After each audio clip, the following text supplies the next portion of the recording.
잘 알려져 있진 않지만 폐암은 한국에서도 전체 사망자 수 1위를 차지하는 암입니다.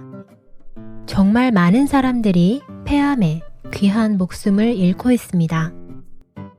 폐암은 같은 폐암이라도 생기는 부위에 따라 증상이 잘 나타나기도 하고 잘 나타나지 않기도 하는 까다로운 암입니다. 알아차렸을 때는 이미 종양이 너무 커진 경우도 있습니다.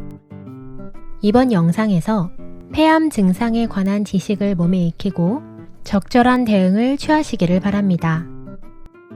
안녕하세요. 의사가 직접 감수하는 예방의학 채널 시간입니다. 이번에는 절대 놓쳐서는 안 되는 폐암 증상 3가지 라는 주제로 이야기 나눠보겠습니다. 그럼 바로 시작해볼까요? 절대 놓쳐서는 안 되는 폐암 증상. 그 첫 번째는 얼굴 붓기입니다. 폐암과 얼굴의 붓기라고 하면 잘 연결이 되지 않으실 수도 있는데요. 사실 이 얼굴의 붓기는 오른쪽 폐에 암이 생기면 일어날 수 있는 증상입니다. 왜 오른쪽 한정으로 생겨날까요? 자세히 알아보겠습니다. 인간의 몸은 굵은 혈관에서 가는 혈관까지 다양한 혈관이 얽혀 있습니다.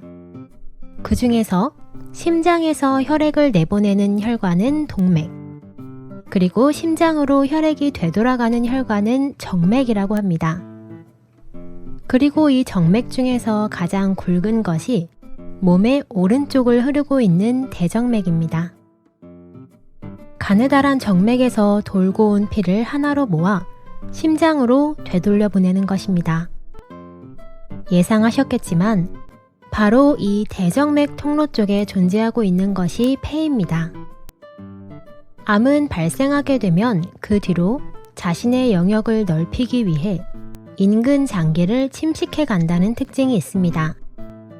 따라서 폐암도 자신과 가까운 대정맥으로 영역을 옮겨갈 수도 있고, 그렇게 대정맥으로 전이되면 전이된 종양이 혈액의 통로를 막아버릴 수도 있습니다.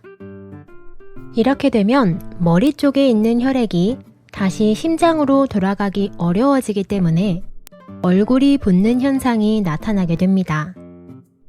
얼굴의 붓기가 너무 심하거나 한동안 기다려봐도 낫지 않는 경우라면 주의가 필요합니다. 그러나 이 상태가 되면 이미 전이가 된 경우가 많기 때문에 가능하면 좀 더 빨리 폐암을 찾아내는 것이 좋습니다. 다음은 더 조기에 출현할 수 있는 증상에 대해 소개해드리겠습니다. 참고로 본 예방의학 채널은 의사가 직접 감수한 의학 건강 정보 채널입니다. 구독해두시면 건강에 관련된 정확한 정보를 가장 빠르게 접해보실 수 있습니다. 절대 놓쳐서는 안 되는 폐암 증상 2번째는 피 섞인 가래입니다. 이 피 섞인 가래는 폐암에 걸렸을 때 상당히 발생하기 쉬운 증상인데요. 의학 용어로는 혈담이라고 합니다. 우선 폐의 구조에 대해 간단히 설명을 해보겠습니다. 호흡에 의해 코로 들어간 공기는 기관, 그리고 기관지라는 공기의 통로를 통과하여 폐로 들어갑니다. 그리고 담배 같은 유해물질이나 대기오염 등의 자극을 받으면 기관지가 염증을 일으키거나 유해물질을 몸 밖으로 내보내려고 하면서 기침이나 가래 증상이 나오게 됩니다. 폐암은 크게 2가지로 나눌 수 있습니다. 이 공기의 통로인 기관지 근처에 생기는 타입과 기관지에서 떨어진 폐 안쪽에 생기는 타입입니다. 이곳을 각각 폐문부와 폐하부라고 합니다. 이 기관지 근처에 생기는 타입, 즉 폐문부 타입의 폐암에 걸렸을 때 혈담 증상을 일으키는 경우가 많습니다. 폐암이 기관지 근처에 생기면 기관지를 따끔따끔 자극합니다. 처음에는 이로 인해 기침이나 가래가 생기고 폐암이 계속 기관지 옆에 있기 때문에 좀처럼 낫지 않습니다. 그리고 폐암이 조금씩 커지기 시작하면 기관지를 손상시킬 수도 있습니다. 그렇게 되면 기관지에서 출혈이 나게 되면서 그 피가 가래에 섞여 나오게 됩니다. 이 폐암에 의한 혈담을 방치해두면 단순히 피가 섞여 있다 정도로 끝나는 것이 아니라 핏덩어리를 토하는 등 상당히 나쁜 상태가 될 위험도 있습니다. 다만 이 혈담이 나타난다는 것은 어떤 의미에서는 행운이라고도 할 수 있습니다. 무슨 말인지 알아보겠습니다. 방금 폐암은 두 종류로 나뉜다고 설명드렸죠. 기관지에서 떨어진 곳, 폐하부라는 곳에 생기는 폐암은 좀처럼 증상을 드러내지 않기 때문에 전혀 눈치채지 못하고 남모르게 커지거나 전이를 해버리는 경우가 많습니다. 그러나 기관지 근처에 폐암이 생기면 이 혈담 등의 증상을 빨리 포착할 수 있고, 그렇게 되면 폐암이 더 커지기 전에 알아차리고 신속하게 병원에 갈 수 있습니다. 그러니 오히려 행운이라고도 볼 수 있는 이 기회를 여러분은 절대 놓치지 않으시길 바랍니다. 물론 혈담의 원인이 모두 폐암은 아니지만 어쨌든 혈담이 지속되는 것은 다른 질병의 원인일 수도 있기 때문에 결코 방치해서는 안 됩니다. 적어도 일주일 정도 지속되면 반드시 병원에서 진찰을 받아주세요. 혹시 폐암에 걸렸던 경험이 있으신 분은 계신가요? 여러분의 경험담을 공유해 주시면 저는 물론 다른 시청자분들께도 큰 도움이 될 것입니다.